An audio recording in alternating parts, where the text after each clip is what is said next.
Not long after Stalin rose to power in the late 1920s, all discussion of Russia's last imperial family, either printed or in public, was banned. Any nostalgia for or veneration of the Romanovs went underground. But people did not stop believing or praying to their murdered Tsar. They simply did it in private. This situation prevailed for 60 years or more until the collapse of the Soviet Union in December 1991. The minute the old oppressive order was gone, the Russian Orthodox Church slowly began to re-emerge. With it came the veneration of the Romanov family, seen as very much the totemic heart of their faith for many Russians. Indeed, nostalgia for them among the enduringly Orthodox faithful had never, ever really gone away. Such indeed was growing official Soviet concern about the continuing quiet but persistent veneration of the Romanovs that by the 1970s radical measures were taken to try and suppress it. The Ipatiev House in Yekaterinburg, where the family had been held under close guard from the end of April 1918 until their murder there in the early hours of 17th July that year, had for a period of time been taken over as the Ural Museum of Revolution. The Soviets promoted it as a revolutionary monument testifying to the destruction of the old and hated imperial order by the revolution. But all attempts to turn a house in which 11 people, the Romanovs, their doctor, and 3 servants, had been brutally massacred by the state into some kind of paean to the new order failed dismally.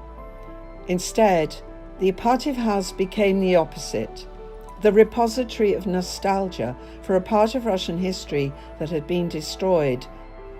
Extraordinarily, the last home of the Romanovs became a place of enormous significance.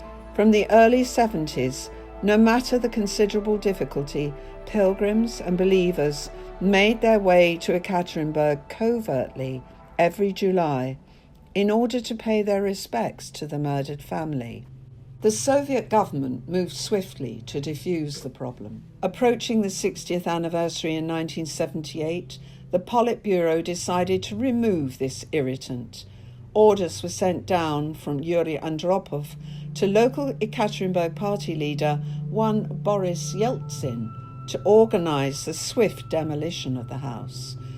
This was done in a couple of days in September 1977, but it was, as Yeltsin himself later admitted, an act of barbarism.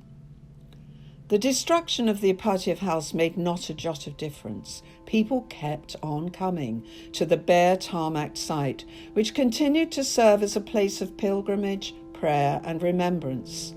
A simple wooden Russian Orthodox cross was erected over the wasteland where the house had once stood, only to be quickly removed by the local authorities. But sooner or later, another one always was put in its place. After the fall of communism in 1991, plans were put in place to erect a grand new cathedral on the site of the house. By 2000, work began on what is now Yekaterinburg's Church on the Blood. It was consecrated in 2003 and is now a major pilgrimage site and has rapidly become the focal point of an enormous worldwide growth of interest in the Romanov family.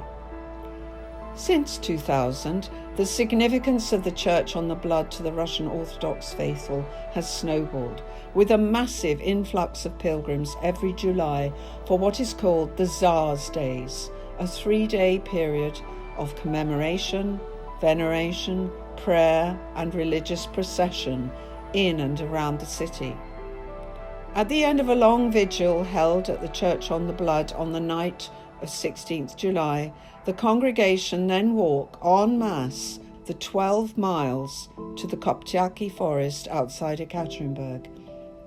Here they gather at what is now the Monastery of the Holy Russian Passion Bearers, a site comprised of several small churches, one for each member of the family, to pay their respects to the Romanovs.